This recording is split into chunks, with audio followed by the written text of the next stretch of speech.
everything you need to know about protein.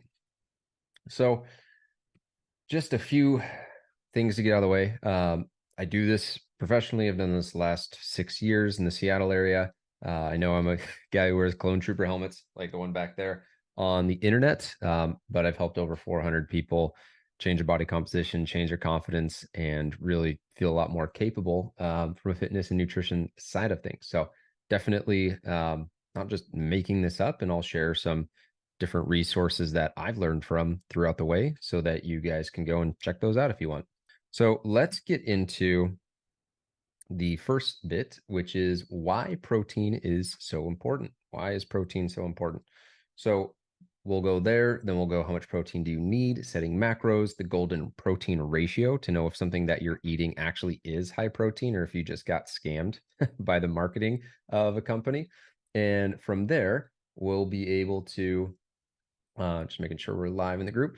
We'll be able to go into the S5 strategy, which is smoothie, soup, salad, scramble, stir fry, and then I'll have the recipes that hit each one of those buckets, all 55 grams of protein, all 5 ingredients or less. And so let's hit this ground running. Why is protein so important? So I'm not going to bore you with a bunch of science, but protein is debatably one of the most important macros out there. You can't survive without it. It's the essential building block of everything in your body. When we look at the benefits from a recovery standpoint, you need protein to recover from your workouts, from your training. It helps rebuild muscle tissue after you go through and test it and work it out really hard after a workout. Burning calories. Muscle is more metabolically efficient than fat. So when you look at someone who has a higher percentage of muscle on their frame, they're going to burn more fat at rest. That's why building muscle is so important versus just doing cardio. That's how you end up getting someone who's skinny fat and their metabolism isn't as active as someone who has more muscle. It requires more energy to move their muscle around. So it's going to be about 2 to 3 times more efficient at burning calories than fat. And then you have the thermic effect of food, which is something that I'll touch on more detail in the next slide. But it takes extra energy for your body to break down protein. So you'll actually, let's say you take in 100 calories of just protein, 30 of those calories are going to be utilized just breaking protein down, which is the thermic effect of food. And then satiation, protein, because it takes, more energy to break down, also takes longer to break down. So you're going to feel fuller longer, which is if you're trying to lose weight, having a lot of protein in your diet is going to help you feel full and satiated. So you're not getting those constant cravings and constant desires to go and eat. So want to break down how your body can utilize protein to burn more calories.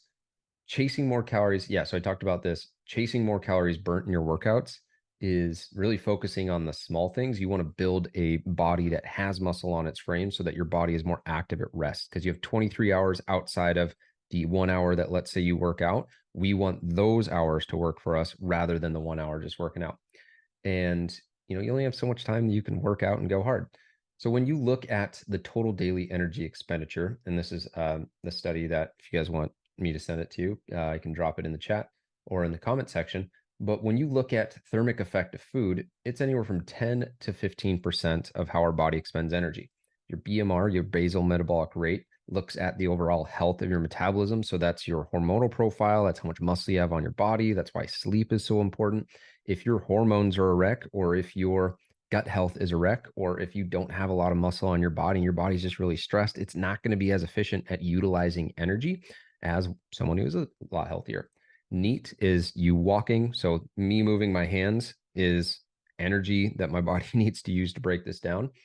Thermic effect of food is, like I mentioned, your body needs energy to break the protein down. So you can see a big jump in expenditure just by changing your diet. And then EAT, that is your exercise activity thermogenesis. That is how many calories you burn working out. And so one little visual I'll give you is if you just laid on a treadmill, your body would burn calories. It needs calories to do anything, keep the lights on for your brain, for your liver, for your functions. If you were to walk on that treadmill, you would burn additional calories. If you were to run on that treadmill, you would burn additional calories, but it's not 500 just completely due to running. You're already going to burn a good portion of that just through moving your body or existing on that treadmill. So protein, super important, but how much do you need? Big answer is that it depends. Your protein intake is going to depend a lot on the individual, where you're at in your life, where you're at training, how much you've been having recently, what you can handle. The range, and there's a big range, is going to be 0.7 to 1.3 grams per pound. If you're a bigger individual, let's say you're 250 pounds, 1.3 pounds, probably not going to happen. 300 grams of protein is way too much. But let's say you're 150 pounds and you're trying to drop 10, 15 pounds, a higher protein diet would benefit you a little bit more. So daily protein shakes, that's going to be something that you want to make sure you're mixing in. I would make sure that you're hitting at least 40 grams per meal, because if you're trying to hit 130, 140, and you have a meal that's 10 grams of protein, well, for you to get the extra 130, you've got to just eat almost in a way that's uncomfortable. And so you want to make sure you space it out throughout your meals. If you are obese, one little trick you can use is your height in centimeters and then just aim for that. Or you can aim for your goal weight. So let's say your goal weight is 190 pounds and you're doing, 0.7 grams of that or 1.0 grams of that. That's much more manageable than, again, 250. One other thing to note, that fiber is something that takes longer for the body to process and digest. So if you're trying to really make sure that you're feeling full each meal, make sure you're getting protein, make sure you're getting fiber. 14 grams per 1,000 calories is a rough estimate. And then be mindful of fattier meats, because if you are having something that is 80% protein, a 20% fat, that's going to obviously increase the overall calories you're intaking, and you would not get as many grams of protein had it been a 90-10 or a 95-5. Just the fattier cuts of meat require a little bit more. This is all from the Muscle Strength Pyramid, written by Eric Helms. It's kind of sciencey and a little dense, but as a nutrition coach, I enjoyed it, but you can definitely check that out on Amazon. So I don't want to go super in depth on this because I have a completely different training on the YouTube channel that breaks this down. But your protein, like I said, intake is going to depend. If you're an experienced lifter and you're trying to cut, it'll look different. If you're trying to build muscle, it'll look different. If you're trying to just maintain your weight and your experience, it'll also look different. If you're obese, new to exercise, it'll look different. And if you are skinny with excess fat and new to exercise, it'll also look different. So just definitely depends on the individual. But what I have is just some examples for these different paths you could be going down.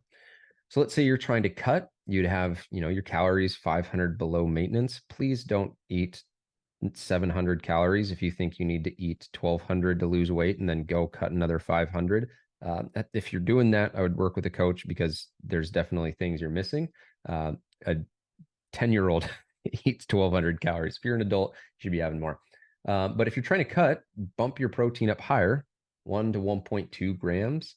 Fat can vary a ton dependent on the individual, and carbohydrates would be your remaining. So an example of fat being dependent on the individual, if you've got some insulin resistance, or we know that you're pre-diabetic, probably want to bring protein or bring fats up and carbohydrates down.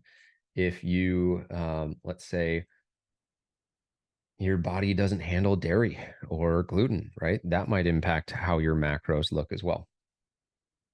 And so from a cut standpoint, just make sure we're all on the same page. Cutting is reducing the amount of body fat on your frame. So these people lost anywhere from 15 to 60 pounds, and we're just reducing the body fat on an individual.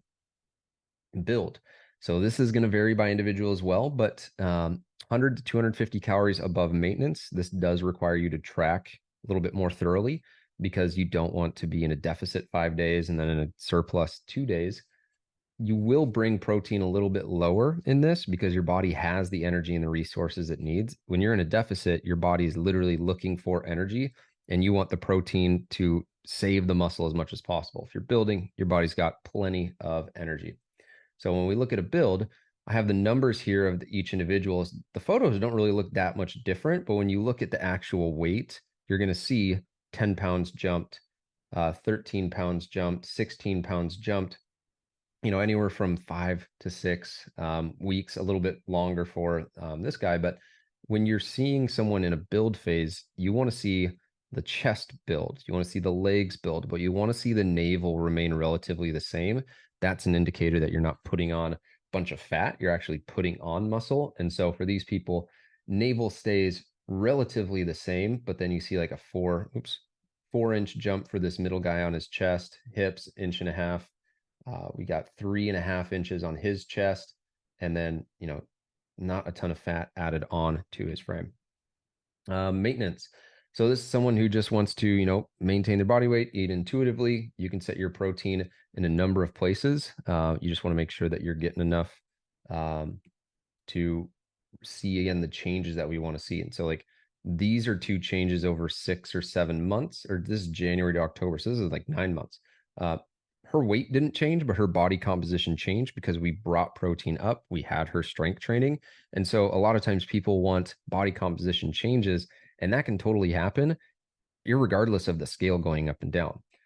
This client here, he dropped, I think it was like 8 pounds, but he added an inch to his chest. He added inches to his arm. He dropped around his waist. He dropped around his thighs. And so he was able to build a bigger chest, build bigger arms. Weight went down. That's a body recomposition. We just kept him at maintenance and his body responded that way. All right. So the golden protein ratio, before I do that, I want to, cool. So I got a couple questions. I will tackle those at the end. All right. So golden ratio. This isn't like the Bible, but this is what I found, again, working with hundreds of individuals and with myself, and it's 1 to 10. So for every gram of protein, you want 10 calories. So if you're looking at your meal, if it's 1,000-calorie meal, that's obviously 100 grams of protein. I don't recommend that much, but where I see a lot of people struggle is they will, say, oh, I'm having high protein meals, but their meal is 1,200 calories and they got 30 grams of protein. So if you're trying to get, let's say, 2,000 calories, let's use this. So if your target's 160 grams of protein, that's 1,600 calories. If you're following this 10 to 1, that leaves you another 600 to have other foods and, more carbs, more fats, whatever you need, if it's 2,200 calories you're targeting. But if you have a meal of 20 grams of protein, but it's 1,000 calories and you only have 1,200 calories left, well, now you got 140 grams of protein that you need to get in 1,200. So now you need to basically just eat chicken breast, and that's not very comfortable. So when you look at something like chicken breast, this is actually 31 grams of protein to 165. So this is closer to a 5 to 1. Like that's super high. Tuna, chicken breast, those are high. Whereas a Cliff Bar, if it's 11 grams of protein for 260 calories, just extrapolate that out. If you had 10 Cliff Bars, 2,600 calories, that's only 110 grams of protein. So it's not actually as protein dense as the packaging might make you believe. You see it a lot on, the shelves. It'll say great source of protein, 8 grams. It's a 400-calorie snack. You have 10 of those snacks, you don't even get close to your protein target, and you had 4,000 calories. So this is a ratio to help you be efficient with your meals. And when we go over the recipes, you'll see examples of efficient meals so that your meals aren't scaling calories super high while also being able to make sure that, you get your protein where you need it. All right, S5 meal plan and matrix. I made this as kind of an easy way to think about pulling together high protein meals, and think of each S as like the vessel. So it's like this ship that is carrying the protein to your mouth. So in the S5, we're looking at 5 things that start with the letter S and are 5 ingredients or less. So soups, salads, stir fries, smoothies, scrambles. If you think about breakfast, smoothies and scrambles, great. Lunch, salad, soup, stir fry. Dinner, salad, soup, stir fry. Or you go out to dinner with your spouse and you enjoy life. So with all of these, you're going to have a base. The base is what gives you the most filling, right? It's a little bit more voluminous in terms of food. So water or chicken broth, spinach. In the salad, you're having your greens. With the stir fry, you're having some sort of grain, rice, farro, quinoa. Smoothie is going to be liquid. Scramble is going to be eggs. Scrambled eggs are going to fluff up. It's going to take up more space. Then you layer on your protein. Then you get the variety and the novelty that you want through different vegetables and fruit.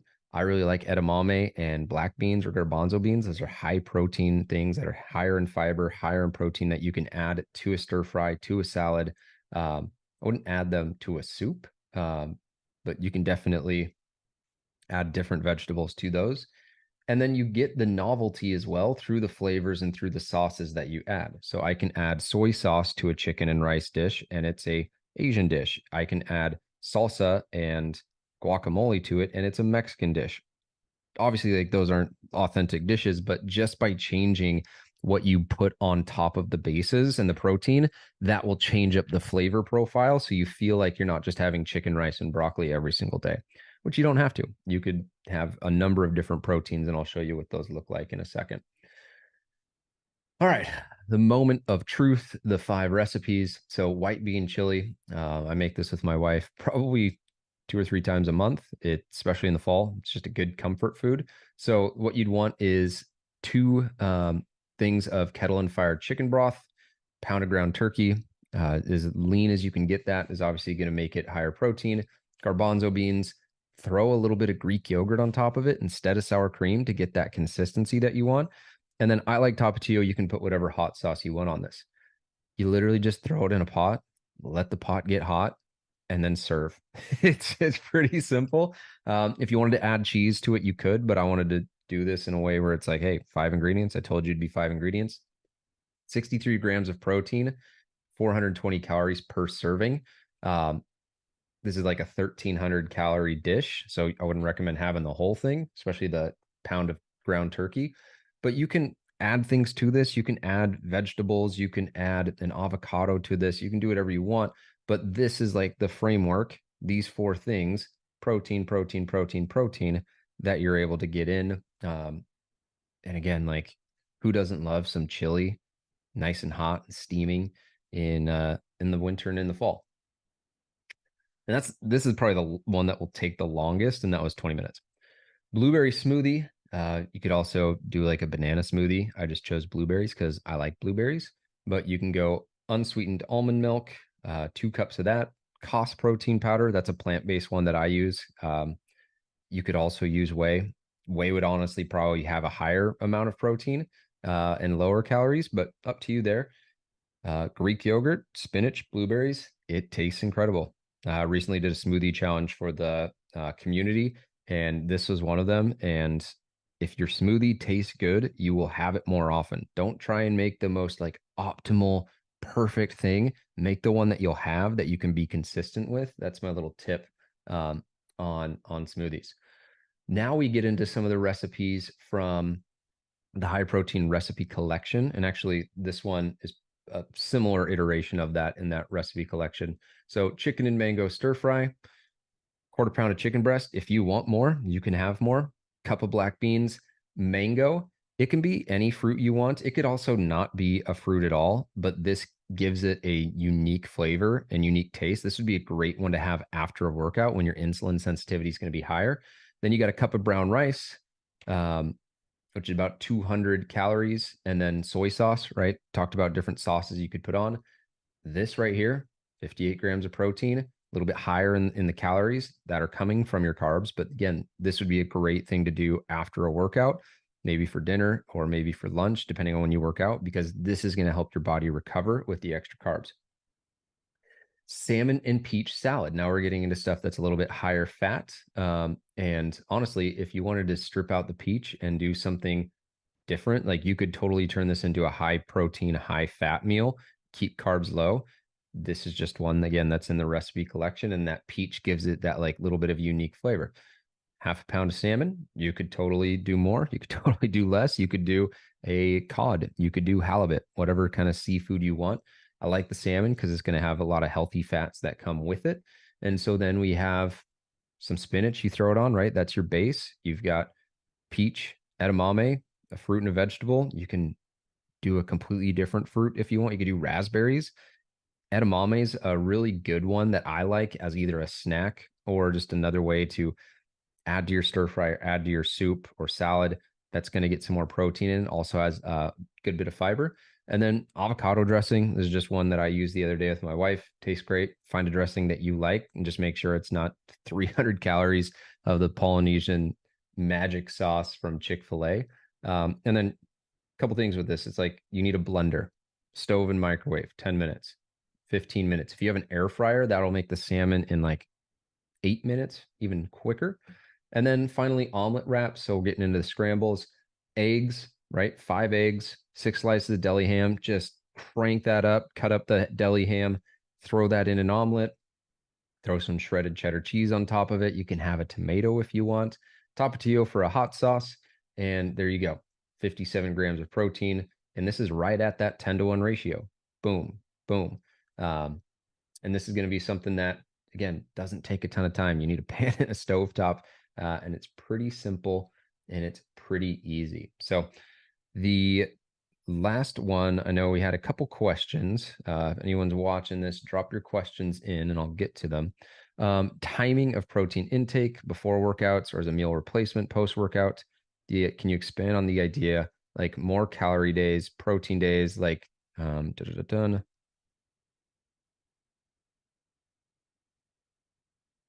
does it all balance out by the end of the week? Yeah. So the the base of this question is just like protein meal timing. And then do you do anything differently on days when you're not working out? Um, One, it depends on the individual. What can you be consistent with? Because I could go and lay out like the perfect timing for you, but if it's just not doable with your work schedule, you're going to have to find other ways. What I would say is that you do want to space out your protein, you know, one meal, one meal, one meal. So let's say that's 3 meals: breakfast, lunch, dinner. If you're doing like the intermittent fasting approach, that can definitely work and be helpful for you. But what you end up doing is you end up pinching the window of when you're having your protein. So now you're looking at, let's say you're trying to get 150 grams. Are you going to have 2 meals of 75 grams of protein, or, 260s and then a 30 grams calorie or 30 gram snack? That could totally work. But now you just have a more condensed window and you might run into some digestion issues. If you're going to have protein before workouts, I would make sure that it's not a ton, and I would do it, give your body a chance to digest it. Because again, remember, protein takes longer to digest in the stomach. And so if you go and slam, a 500 calorie meal, a lot of it's protein, and then you go and try and work out 30 minutes later, your body hasn't had a chance to digest this. You're going to run into stomach aches. You're going to, maybe throw it up. You maybe will feel a lot of pain and cramping. And so that can be something that you run into. So from a timing standpoint, it really is space it out. And, you might see marginal increases if you have it right after. I don't have the data or studies in front of me, but you might see marginal increases if you do it right after you work out. But I think the most important thing is, like, don't stress yourself out if you don't have it immediately after. In terms of a meal replacement, I would definitely look at that in maybe like an intermittent fasting window. Let's say you work out in the morning, you have a big breakfast, you're full now you get to lunch, you need to get your protein, but you don't want to have a bigger um, a bigger meal. So maybe you do just have water, protein, and, some fruit. You could totally do that and keep, calories low, digestion low, and then just keep trucking along till dinner. You could also do a variation of that in the morning. Um, and then post workout, yeah, like the way I would think about it is frame your workouts. So that's your peri-workout window. So before and post, with high carb, or the majority of your carbs for the day rather, and moderate protein. I say moderate because you don't want to just go like, okay, I had my workout, let me have all of my protein for the day. I would, again, space it out so that you have that feeling of being full and satiated throughout the day, versus if you just go 100 grams of protein for one meal and then you like don't eat the other. Again, it will depend on the individual. But I would say, like, you definitely can run into some digestive issues if you're throwing down 100 grams in a sitting. And yeah, let me make sure. And then does it all balance out by the end of the week? So now we're getting into like day by day meal timing. I would aim to hit your protein every single day. You just want to keep the body as anabolic as possible if you're trying to build muscle. And then if you're in a cutting phase and you're really just trying to lean out, you also don't want to have days when you're, you know, um, not hitting your protein, because that's just another day where your body might then be like, going to utilize, muscle from an energy standpoint as opposed to blood sugar or fat deposits.